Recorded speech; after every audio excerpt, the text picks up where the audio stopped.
বিসমিল্লাহির রহমানির রহিম। আসসালামু আলাইকুম বন্ধুরা, আশা করি সবাই ভালো আছেন।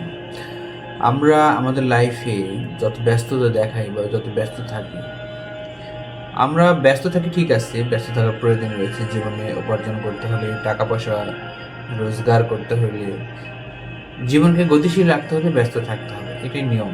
একটা সময়ের পরে মানুষের কাঁধে দায়িত্ব আসে, সংসার জীবন শুরু হয়, সন্তানদের ভবিষ্যৎ নিয়ে চিন্তা করতে হয়। সব কিছু মিলিয়ে মানুষকে ব্যস্ত থাকতে হবে, ব্যস্ত থাকতে হয়, এটাই চিরন্তন নিয়ম।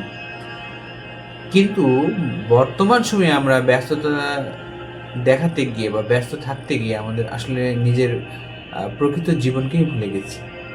আপনি চিন্তা করে দেখুন, আপনি লাস্ট কবে পরিবারের সবাইকে নিয়ে একসাথে হেসেছেন? লাস্ট কবে পরিবারের সবাইকে নিয়ে একসাথে খেতে বসেছেন?